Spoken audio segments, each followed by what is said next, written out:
প্রথমবারের মতো বিপিএল এর মঞ্চে নোয়াখালী আর ফ্রাঞ্চাইজি পেয়ে দল গোছানোর কাজ শুরু করেছে নোয়াখালী এক্সপ্রেস। এর মাঝে অজি তারকা টিম ডেভিড ও বাংলাদেশের হার্ড হিটার হাবিবুর রহমান সোহানের সাথে আলোচনা করেছে তারা।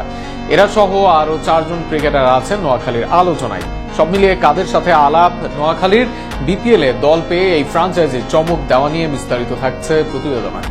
নতুন করে যেন বাংলাদেশ ক্রিকেটে বদলের সুর, যার শুরুটা যেন হতে পারে বিপিএল দিয়ে। দেশের ক্রিকেটের ব্র্যান্ডিং করে বাংলাদেশ প্রিমিয়ার লিগ তার নানা অযোগ্যতার বাংলাদেশের ক্রিকেটকে যেন করেছে বাজেভাবে প্রচার। আর এবার সেখানে উদ্যোগী বিসিবি। তবে শুধু বিসিবির উদ্যোগী তা না, ফ্র্যাঞ্চাইজিরাও বিপিএল এ নিচ্ছে তারকা ক্রিকেটার। পিছিয়ে নেই নতুন করে আসা নোয়াখালী দল নিশ্চিত হয়েছে কিছুদিন আগে। তবে এর মাঝেই নিজেদের দল গোছানোর কাজ সেরে নিচ্ছে তারা। নিলামের আগে সবাই দলে নিতে পারবে 2 দেশি ক্রিকেটার, বাকি সব দল পূরণ করে নিয়েছে সেই কোটা।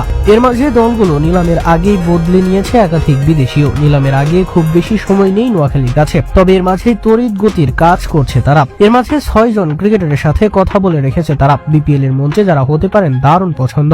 সবচেয়ে বড় নামটি হবেন টিম ডেভিড। অস্ট্রেলিয়ান এই হার্ড হিটারকে কে না চিনেন। সারা বিশ্বের বড় বড় লিগে খেলেন, বড় বড় ছক্কা হাঁকাতে পারেন। নিজের আয়ত্তে বল পেলে 90 থেকে 100 মিটার ছক্কাও হাঁকান নিয়মিত। সেই টিম ডেভিডের সাথে আলোচনা সেরে নিয়েছে নোয়াখালী।